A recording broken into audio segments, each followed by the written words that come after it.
So most Hypixel Skyblock players have this idea in their head where basically they think they need to be constantly making hundreds of millions a day in order to become rich. Well, is that really true? Come to think of it, maybe the art of saving money is just as good as being able to make money. Well, maybe not, but it will help. Anyway, before we do get into the video, if you do want to enjoy the video and you haven't already subscribed to the channel, please consider doing so. It's a fact that 70% of people who watch the videos aren't even subscribed, so if you watch the videos, just subscribe, that's my only message. Also, you should leave a like on the video, it lets me know that you actually enjoy the video and it also boosts the video in the algorithm and we could do with that.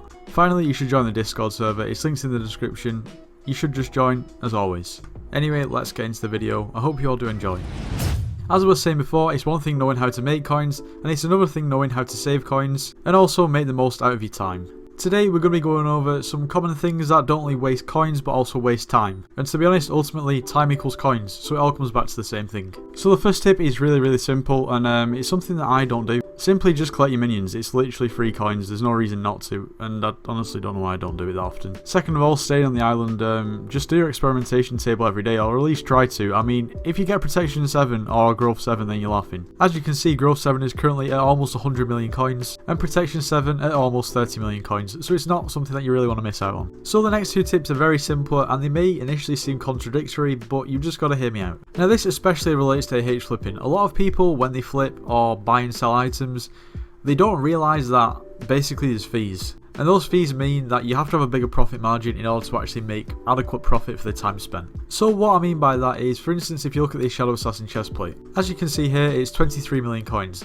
That means, say for instance, if you were to buy this item for 23 million coins, and you were planning on listing it for, I don't know, let's say 25 million coins. On face value, people might think, okay, that's not too bad, that's a 2 mil flip, but when you actually break it down, it's just not. Once you've bought this item and you relist it, you're going to lose 1% of the actual price of the listing, and that's to listing fees. And once the item sells and then you collect the coins, you're going to lose an extra 1%, and that's because of taxes. So for instance, on this item, if you were to relist it for 25 million coins, that means you're going to lose around 500k.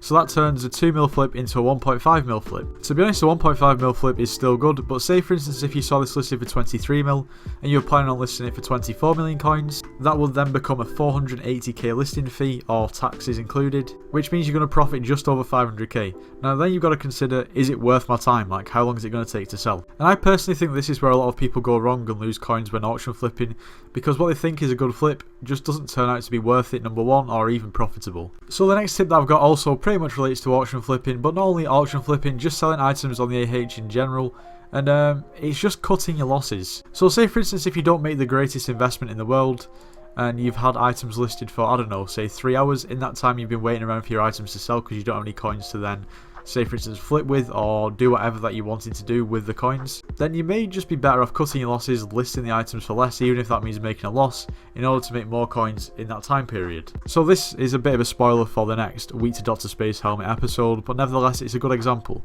So as you can see here, I have 14 items to collect, and they're all wisdom books. Now the prices of wisdom books were a little bit dodgy, but I thought I'd take advantage of them while they were high.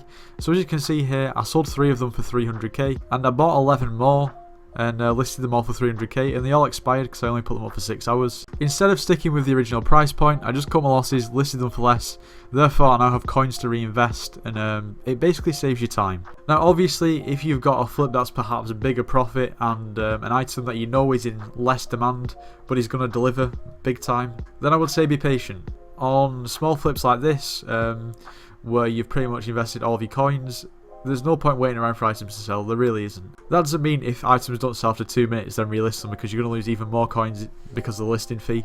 But you've just got to gauge it and just do what's right, and you'll get a feel for that once you actually get into it. So the next tip that I've got is crafting things instead of buying them now, or buying things now instead of crafting things, depending on what's cheaper. I'll use this super compactor as an example. So if you were to buy this super compactor now from the bazaar as it is, let's say you put an order in for 550.5k, we'll call it 550k. You should always check how much it's going to cost you to craft it instead of just going ahead and buying it now. Now obviously you're going to save time by buying it now, but you're going to save coins at the same time if you just go ahead and craft it if it's cheaper, and some things work out to be a lot cheaper if you have the recipes. Now as you can see here, in order to craft this super compactor, you need 7 stacks of enchanted cobblestone and 1 block of enchanted redstone. If we were to put a buy order in for the enchanted cobblestone manually, it would cost us around 492k, and the enchanted redstone block would cost us around about 36k. If we add those two together, it takes us to 528k, And obviously, like I said before, the price of the super compactor to buy is 550k, which means we would save around 22k per unit.